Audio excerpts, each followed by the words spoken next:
times. But were you very nervous when you did the play, the Androcles and the Lion play? You were in that with Noel Coward, weren't you? Oh yeah, yes. I was in America. I did a show. I was asked to do a show on Broadway called Walking Happy, which is a musical version of Hobson's Choice. And well, I'll tell you about that in a minute. But what's his name? Came to see it. What's his name called? Who said that? Yeah. Noel Coward. Yeah. What's that called? Funny as you get older, isn't it? Told you that. No, Noel Coward saw the show, came to see me afterwards, and asked if I'd do a show with him. He wanted, and of course I had no alternative but to say, "Oh, I'd be delighted."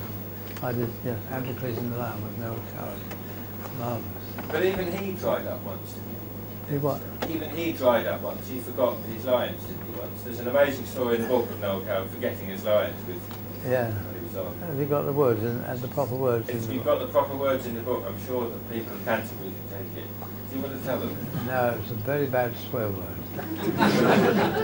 Because he was going through this, and there was a whole, more people than you out there, were all extras on a big scene, all extras watching a show. And Noel Coward forgot his lines with me, went all right. And he went to the audience and he said, "The master has forgotten his word lines." Right? What word? You say the word. He did. I've never heard such a laugh, honestly. Can I say the word? I often do. But only a marvellous bloke he was to work with and all that. And the other person I was amazed at who was nervous was Howard Keel. But he was nervous, wasn't he, before he went on? Howard Keel, yes, I remember, yes. But he had a problem with it, he was shaking and his mouth went dry, didn't it? Yeah. Before he was going on, you gave him a tip. What, £0.50? What was that? You helped his mouth had completely dried out and you told him this Vaseline trick, if anyone's ever a singer out there. What's the Vaseline? I've forgotten that. I'm forgetting these things, yes. Something like that, yeah. Something about putting Vaseline in between your lips and your teeth, and this is how Howard Keel managed to go on and sing at the play. Yes, oh he did, yes. Oh yes, at the play, now you're talking. Yes, he was nervous, and so much so that his lips were sticking. And I had some Vaseline, I gave it him, and he went on there, he was singing and it was so, moisture in his mouth, and he was gobbing all the time.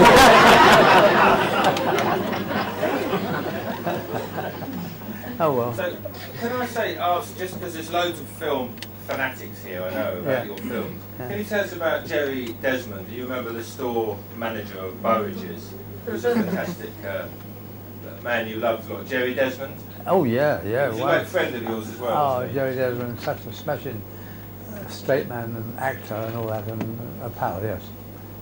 And what do you want to know about him? And then Edward Chapman, Mr. Grimsdale sort of replaced him, came along later, didn't he? Oh no, Mr. Grimsdale was in the same film. Oh, right, in the Trouble in the Store, Mr. Grimsdale, and I used to shout for him, yeah. Mr. Grimsdale! Oh, Mr. Grimsdale! Oh! And all that. Oh, there's lots of that. Do you hate people shouting? They shout that in the street, don't they? Do you? I don't mind, no. It amuses me when they shout, Mr. Grimsdale! I turn around and go like that.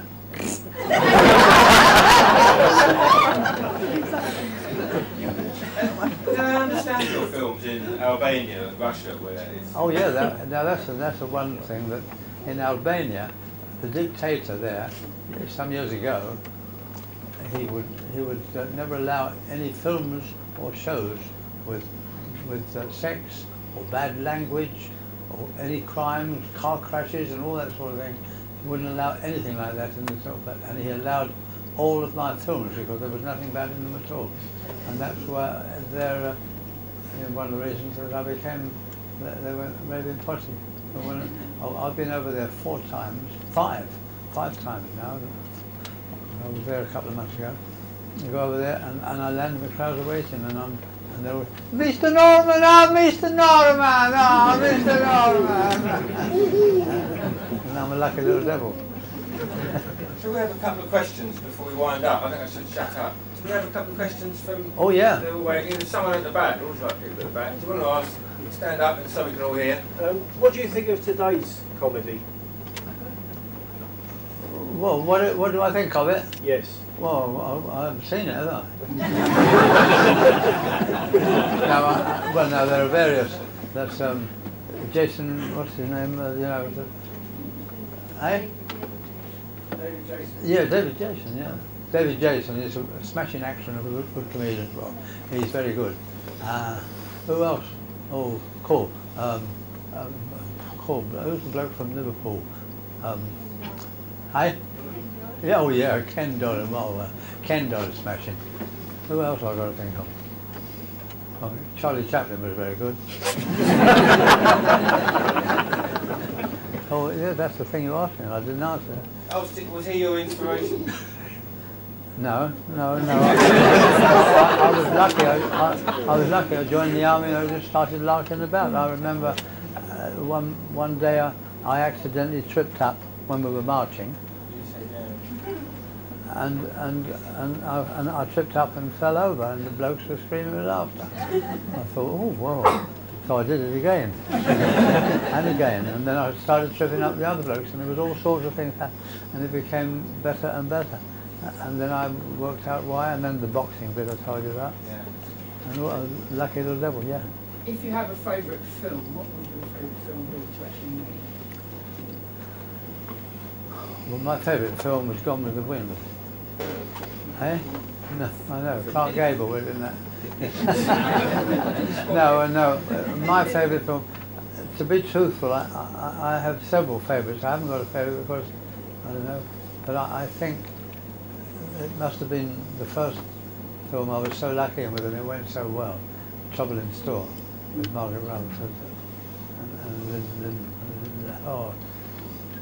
that was the best one. But I enjoyed Stitch in Time. That's when I went out, in that, off the ambulance and through the windows and all that. Up in the World. I thought about forming another queue on the other side of the door as you're living up in the world. Oh yes. Waterstones. Oh yeah, good. Oh yes. That's right, yes.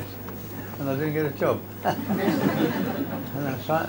Up in the World, Follow a Star, Man of the Moment, The Early Bird, all those films. When you're in the square peg, Hey? when you're in the square peg, when you're in the hole in the ground, Yeah. outside the army barracks, Oh yeah. and you were shouting out the wrong... Oh yes. Was that your idea? Yes. Oh yes. When I was in the hole in the ground, that's right. And the troops were marching, and I was coming out like that. About turn! Left turn! Hold! They were doing all that. Break for tea! They all ran off. And the sergeant made, oh yeah, fun. Couple more? Yeah? No, can I ask you, your trademark jacket that's undersized that we all know, Oh yeah. was that, I have heard that it was a mistake and you borrowed it to go on stage? And No. came, I'll tell you about it though, but no, it was only about the second, second or third month after I got into show business, when I'd been to the College Music Hall, and I got a summer season at Scarborough, and they used to do a different show every week for 4 weeks and then go back to the first show. I'd found the material for my 4 shows, and I was sharing a dressing room with a conjurer who had the material for 3 of his shows, and he was having a bit of a struggle with the last show, finding the material. And because I was sharing that, he said, oh, I tell you what, Norman, if when I invite somebody up from the audience to help me do a trick, if it's you, we can get a couple of laughs and have fun, and that'll help me with my act. And I said, oh, fine, yeah, I'll do anything. So that was it. I said, how would you like me dressed? And he said, well, a bit scruffy. So I went into town in Scarborough, went to sort of an Oxfam type of shop, and I bought a second-hand, more than second, about 4 fan suit for 30 shillings.